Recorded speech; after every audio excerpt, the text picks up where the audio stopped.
Self introduce ചെയ്യാമോ? First attempt തന്നെ 4 മൊഡ്യൂളും ക്ലിയർ ചെയ്ത ഒരാളാണ്. എനിക്ക് വേറെ ഓപ്ഷൻ ഇല്ലായിരുന്നു. ജർമ്മൻ നമുക്ക് എന്തായാലും ഒരു പുതിയ ലാംഗ്വേജ് ആണ്, പക്ഷെ ഇച്ചിരി ടഫാണ്.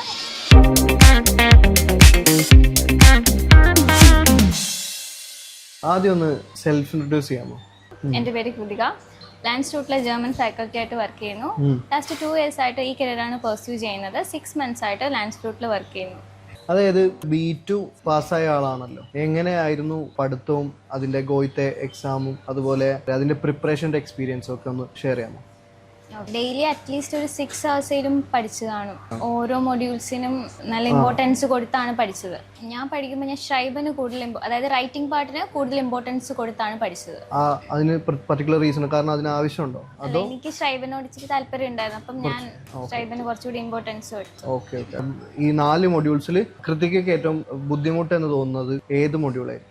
ഹ്യോറൻ ഭയങ്കര ടഫായിരുന്നു, ലിസണിങ് ഭയങ്കര ടഫായിരുന്നു. മിക്ക സ്റ്റുഡൻസിനും ഹ്യോറൻ ലിസണിങ് പാർട്ട് ഭയങ്കര ബുദ്ധിമുട്ടാണ്. അതായത് പ്രിപ്പയർ ചെയ്യുന്ന സമയത്ത് B2 ഗോയിത്തേക്ക് വേണ്ടി പ്രിപ്പയർ ചെയ്യുന്ന സമയത്ത് നമ്മൾ ഏറ്റവും എഫക്റ്റീവ് ആണെന്ന് തോന്നിയിട്ടുള്ള കുറച്ച് റിസോഴ്സുകൾ ഏതൊക്കെയാണ്? ഹ്യോറൻ പ്രാക്ടീസ് ചെയ്യുമ്പം കുറെ പോഡ്കാസ്റ്റ് കേൾക്കുമായിരുന്നു ഞാൻ. ജർമ്മൻ പോഡ്കാസ്റ്റ് കേൾക്കുമായിരുന്നു. പിന്നെ സീരീസ് ഒക്കെ കാണുമായിരുന്നു. അത് പർട്ടിക്കുലർ ടോപ്പിക് അങ്ങനൊന്നുമില്ല, ടോപ്പിക്സ് ഒന്നുമില്ല. ഇങ്ങനെ റാൻഡംലി നോക്കുമ്പോൾ നമുക്ക് കുറെ ടോപ്പിക്സ് കിട്ടും. എല്ലാം നമുക്ക് മനസ്സിലാവണമെന്നില്ല, പക്ഷെ സ്ഥിരം കേൾക്കുമ്പോൾ നമുക്ക് അവിടെ ഇവിടെ എന്തെങ്കിലുമൊക്കെ മനസ്സിലാവും. ഓക്കെ.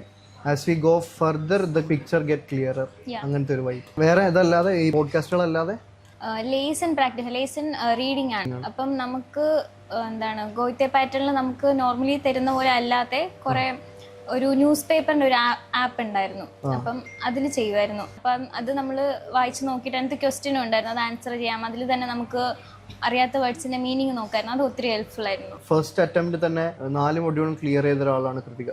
എന്താണ് ഇത് പാസ്സാവണമെന്നുള്ളൊരു ഡിറ്റർമിനേഷന്റെ പിന്നിൽ, അല്ലെങ്കിൽ അതിന്റെ ഒരു മോട്ടിവേഷൻ എന്തായിരുന്നു? എനിക്ക് വേറെ ഓപ്ഷൻ ഇല്ലായിരുന്നു, അപ്പൊ പഠിച്ചേ പറ്റൂ എന്നുള്ള ഒരു സിറ്റുവേഷനിലായിരുന്നു. സോ പഠിച്ചു. Very good.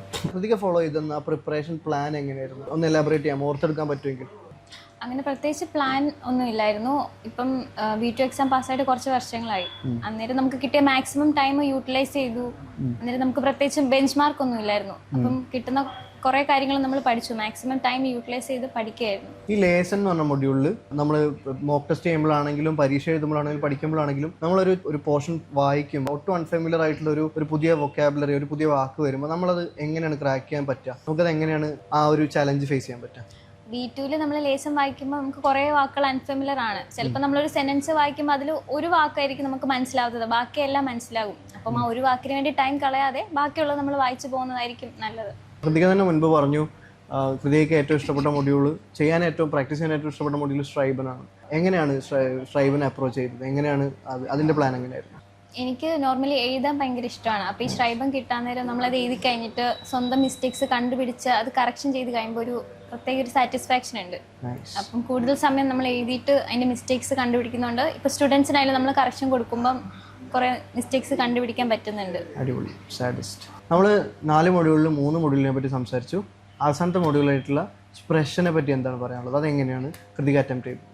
പക്ഷേ ഞാൻ പഠിക്കുന്ന സമയത്ത് ക്ലാസ്സിൽ നമ്മൾ ജർമ്മനിൽ മാത്രമേ സംസാരിക്കത്തുള്ളായിരുന്നു. പിന്നെ ഇൻസ്റ്റിറ്റ്യൂട്ടിൽ വീക്ക്ലി ഒരു 2 വട്ടമെങ്കിലും നേറ്റീവ്സായിട്ട് നമ്മളെ കൊണ്ട് കോൺവെർസേഷൻ ചെയ്യിപ്പിക്കുമായിരുന്നു. അപ്പോൾ അത് ഭയങ്കര ഹെൽപ്ഫുൾ ആയിരുന്നു. ഇപ്പോൾ ക്ലാസ്സസ് ആണെങ്കിലും നമ്മൾ ജർമ്മനിൽ തന്നെയാണ് കണ്ടക്ട് ചെയ്യുന്നത്. അപ്പോൾ സ്റ്റുഡൻസിനും ഹെൽപ്ഫുൾ ആണ്, നമുക്കും നമ്മുടെ ലാംഗ്വേജ് ഇമ്പ്രൂവ് ചെയ്യാൻ പറ്റും.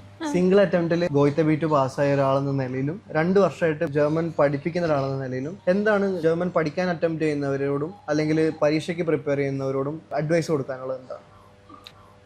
ജർമ്മൻ നമുക്ക് എന്തായാലും ഒരു പുതിയ ലാംഗ്വേജ് ആണ്. അപ്പം എന്തായാലും നമുക്ക് സ്റ്റാർട്ടിങ് ഒരു ബുദ്ധിമുട്ട് കാണും. അപ്പം നമ്മൾ കഷ്ടപ്പെട്ട് ഹാർഡ് വർക്ക് ചെയ്താലേ നമുക്ക് കിട്ടുള്ളൂ. പലരും ഇംഗ്ലീഷ് വെച്ച് കണക്ട് ചെയ്തിട്ട് ഇങ്ങനെ എളുപ്പമായിരിക്കും എന്ന് വിചാരിക്കും, പക്ഷേ ഇച്ചിരി ടഫാണ്. പക്ഷെ നമ്മൾ ഹാർഡ് വർക്ക് ചെയ്താൽ നമുക്ക് എന്തായാലും കിട്ടും. അപ്പോൾ ഹാർഡ് വർക്ക് ചെയ്താൽ കിട്ടുമെന്നാണ് കൃതിക പറയുന്നത്.